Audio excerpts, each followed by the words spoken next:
जब भी हम कोई पर्सनल फाइनेंस की बुक की बात करते हैं तो वह मैक्सिमम बुक्स यूएस या यूके के ऑथर के द्वारा लिखी गई होती है और वो ऑथर्स अपनी कंट्री के हिसाब से हमें एडवाइस देते हैं। बट आज हम मोनिका हेलन के द्वारा लिखी गई बुक्स लेट्स टॉक मनी के बारे में बातें करेंगे, जो पूरी तरह से इंडियंस के लिए लिखी गई है और उसमें जो सारी पर्सनल फाइनेंस और इन्वेस्टिंग से रिलेटेड बातें बताई गई हैं वो हम इंडियंस के लिए बहुत ही इंपॉर्टेंट है।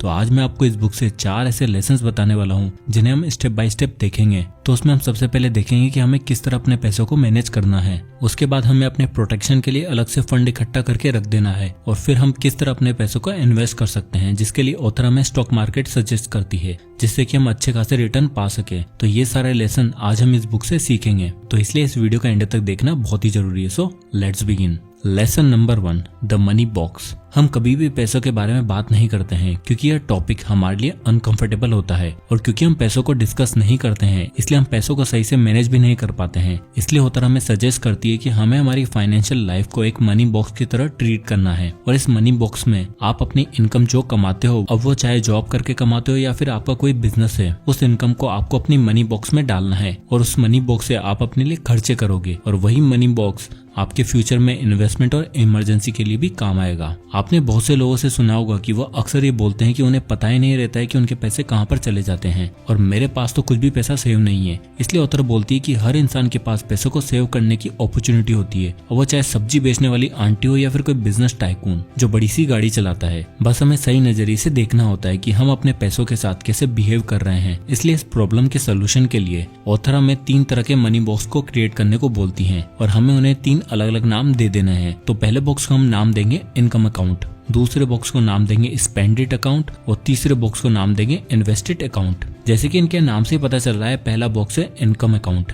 इस बॉक्स में हम अपनी सैलरी से या फिर अपने बिजनेस से जो भी इनकम हो रही है वो इसमें हम डालेंगे। ना केवल सैलरी, आपको साल के जितने भी बोनस मिलते हैं या फिर आपको अपने पेरेंट्स या रिश्तेदारों से जो भी गिफ्ट के रूप में पैसे मिलते हैं या फिर आपकी कोई एफडी मैच्योर हो गई है और अगर आपने कोई प्रॉपर्टी रेंट पर दे रखी थी उससे अगर आपको कोई रेंट आता है या फिर किसी स्टॉक या म्यूचुअल फंड से आपको डिविडेंड आ रहा है या फिर अपने किसी दोस्त को पैसे दे रखे थे वो आपको पैसे लौट आता है, तो इन सब से जो भी पैसा हमारे पास आता है वो सारा पैसा हम अपने इनकम अकाउंट में डालेंगे। अब उसमें से आपका महीने का खर्चा जितना भी है उस सारे अमाउंट को हम अपने दूसरे बॉक्स स्पेंडेड अकाउंट में डालेंगे। मान लो कि आपकी मंथली इनकम 1 लाख रुपए है तो वह 1 लाख रुपए आपके इनकम अकाउंट में आएंगे और आपका एक महीने का खर्चा 60,000 है। तो जैसे ही आपके अकाउंट में 1 लाख रुपए आएंगे उस वक्त आपको उसमें से 60,000 रुपए अपने स्पेंडेड अकाउंट में डाल देने हैं। अब स्पेंडेड अकाउंट वह होगा जहां से आप अपने खर्चे करोगे, जैसे घर का रेंट देना, लाइट पानी का बिल देना, अपने घर या अपनी कार की ईएमआई पे करना, अपने खाने पीने की चीजों पर खर्चा करना, पेट्रोल का खर्चा, अपने क्रेडिट कार्ड का बिल एक्सेट्रा। जितने भी खर्चे हैं उनके लिए आप अलग से पैसे स्पेंडेड अकाउंट में डाल देंगे। और अब इसके बाद जो पैसा बचेगा, जैसे कि आपकी इनकम 1 लाख रुपए है और आपका खर्चा हुआ 60,000 रुपए, तो आपके इनकम अकाउंट में बचेंगे 40,000 रुपए।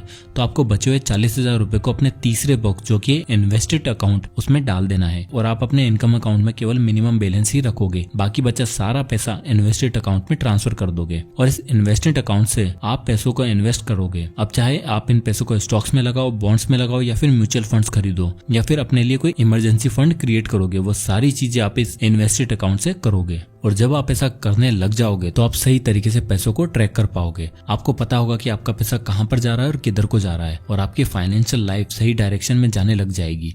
और फिर तब आप ये नहीं कहोगे कि मेरा पैसा कहाँ है, मुझे तो पता ही नहीं चलता। और ऐसा करना स्टार्ट में हो सकता है कि आपको थोड़ा डिफिकल्ट लगे, बट जब आप इन सबको सही से मैनेज करने लग जाओगे तब आप देखोगे कि आप कितना सेविंग्स करने लग गए और ना केवल सेविंग्स, आप फालतू जगहों पर भी खर्चा करना बंद कर चुके होंगे। अब आता है lesson number 2, emergencies need a fund. Author बोलते हैं कि keeping money ready for an emergency is important. Not only do you not have to worry about the money when you need it, but it also frees up money for long term investments. इसका मतलब यह है कि जब आप अपनी emergency के लिए पैसों को बचाकर रखते हो तो ना केवल आप टेंशन से दूर होते हो कि आपकी इमरजेंसी के टाइम पर हम पैसे कहां से लाएंगे, जबकि साथ ही साथ आप अपने कुछ ऐसे पैसों को फ्री कर दोगे जिनसे आप लॉन्ग टर्म के लिए इन्वेस्टमेंट कर सकते हो। क्योंकि बहुत से ऐसे लोग होते हैं जो लाखों रुपए अपने सेविंग्स अकाउंट में रख देते हैं जहां पर उन्हें बहुत ही बेकार रिटर्न मिलता है और अगर उनसे पूछा जाए कि आप ऐसा क्यों करते हो तो उनका जवाब होगा कि यह पैसा हमारी इमरजेंसी में काम आएगा। क्योंकि अब उन्हें कोई आइडिया ही नहीं होता है कि उन्हें इमरजेंसी के लिए कितना पैसा रखना है तो वो बस अपने सारे पैसों को ही रख देते हैं, जबकि उन्हें केवल जितनी जरूरत है इमरजेंसी में पड़ सकती है उतना ही रखना है। बाकी पैसों को उन्हें काम पर लगाना है, यानी कि इन्वेस्ट करना है। अब सवाल आता है कि इमरजेंसी होती क्या है और उनसे कैसे डील किया जाए। ऑथर के अकॉर्डिंग इमरजेंसी दो तरह की होती है, पहली प्लान्ड इवेंट्स और दूसरे अनप्लान्ड इवेंट्स। आप अपनी कार के बारे में सोचो, आपको पता है कि आपकी कार की सर्विस ड्यू चल रही है, तो कार की सर्विस में पैसा लगने वाला है और अगले 7-8 सालों में आपको एक नई कार की भी जरूरत पड़ेगी। तो ये सारी चीजें प्लान्ड है। और हमारी लाइफ में बहुत सारे प्लान्ड एक्सपेंसेस होते हैं, जैसे कार खरीदना, अपने नए घर के लिए डाउन पेमेंट रखना या फिर किसी फॉरेन कंट्री में हॉलीडे के लिए जाना। तो ये सारी चीजें हमें पता होती है कि फ्यूचर में इन चीजों पर खर्चा होने वाला है। बट इसके अलावा हमारी लाइफ में कुछ ऐसे एक्सपेंसेस आ जाते हैं जिनके बारे में हमें कोई प्लानिंग ही नहीं की होती है, जैसे कि अपने कार का एक्सीडेंट हो जाना, अचानक से कोई ऐसी बीमारी का आ जाना जिस पर काफी खर्चा हो जाए, या फिर किसी कारण से आपका बॉस आपको नौकरी से निकाल दे, या फिर जैसे 2020 का पैंडेमिक जैसी सिचुएशन जिसके लिए शायद कोई भी तैयार नहीं था। तो ये सारे इवेंट्स अनप्लान्ड होते हैं और इसी कारण से हमें इमरजेंसी फंड की नीड होती है और इस फंड को आप केवल इन अनप्लान्ड इवेंट्स में ही काम में ले सकते हो, उसके अलावा इन्हें आपको हाथ भी नहीं लगाना है। अब हम कितना फंड इमरजेंसी के लिए रखें, सवाल ये आता है। तो आप 6 महीने से लेकर 2 साल तक का इमरजेंसी फंड अपने लिए अलग से रख सकते हो, बट ये सब आपकी पर्सनल सिचुएशन पर डिपेंड करता है कि आपको कितना फंड रखना चाहिए। बट एटलीस्ट आपके पास 6 महीने के एक्सपेंसेस जितना फंड तो अलग से होना ही चाहिए, जिससे आप जरूरत पड़ने पर काम में ले सको। अब आता है lesson number 3, building your protection. जब भी हमें वायरल फीवर होता है तो उस वक्त हम अपनी कॉस्ट के बारे में ज्यादा नहीं सोचते हैं, क्योंकि हमें पता है कि उसमें ज्यादा पैसा खर्च नहीं होने वाला है और इतना तो हम अफोर्ड कर ही लेंगे। और जब बात होती है कोई सीरियस बीमारी की, जैसे कि सर्जरी, लीवर इन्फेक्शन या फिर कोई बड़ी बीमारी, इन सब में हमारा काफी पैसा खर्च हो जाता है और यहाँ तक कि हमारी मेजर सेविंग्स भी कुछ ही दिनों में मेडिकल के बिल को पे करने में निकल जाती है। इसलिए इस बुक के ऑथर बोलते हैं कि अगर क्या हो कि हमारी सारी ये फीस कोई और पे कर दे तो कितना अच्छा होगा, और उसके लिए आपके पास एक अच्छा मेडिकल इंश्योरेंस होना भी बेहद जरूरी है। एक अच्छा मेडिकल इंश्योरेंस कवर ले लेते हैं तो फिर हमें पता है कि हमारी मेजर सेविंग्स इसमें नहीं जाने वाली है और एक बड़ी इमरजेंसी को इंश्योरेंस कंपनी कवर कर लेगी। और ऑथर सजेस्ट करती हैं कि अगर आपका ऑफिस भी आपके मेडिकल को कवर करता है तब भी हमें हमारी तरफ से एक इंश्योरेंस कवर लेना जरूरी है। ऑथर बोलती हैं कि हमें मेडिकल कवर के साथ साथ एक लाइफ कवर इंश्योरेंस भी साथ में लेना चाहिए, क्योंकि कल अगर आपको कुछ हो जाए तो आपकी फैमिली को एक इंश्योरेंस कवर मिल जाएगा, और अगर आप घर में अकेले पैसे कमाने वाले हो तो फिर तो लाइफ कवर आपके लिए बिल्कुल जरूरी है। इस तरह आप एक मेडिकल कवर लेकर और एक लाइफ कवर लेकर अपने आप को किसी भी इमरजेंसी के लिए तैयार रख सकते हो। साल के कुछ हजार आपके आने वाले लाखों बचा सकते हैं। अब आता है lesson number 4, finally we are investing. हमें पता है कि इन्वेस्टिंग करना कितना इम्पोर्टेंट है, बट फिर भी हम इन्वेस्टिंग नहीं कर पाते हैं क्योंकि उसके कई सारे रीजन हो सकते हैं, जैसे पैसों का ना होना, हमें चिंता रहती है कि कहीं हम पैसे गंवा ना बैठे, या फिर हमें पता ही नहीं कि इन्वेस्ट करना कहाँ पर है, और ये सब एक्सक्यूजेज हम अपने आप को देते रहते हैं।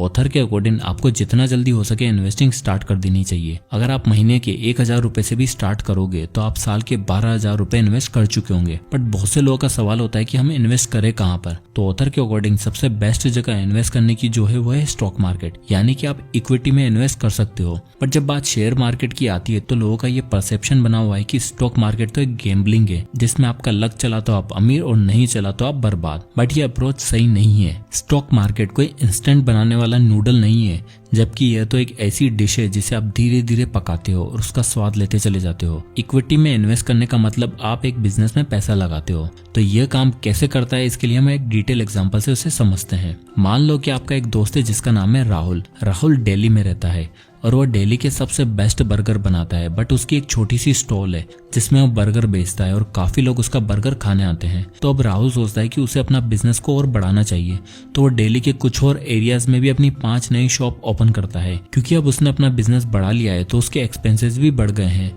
उसे अब रेंट देना पड़ता है, नए नए लोगों को हायर करना पड़ता है। इसके लिए उसे 30 लाख रुपए की जरूरत है।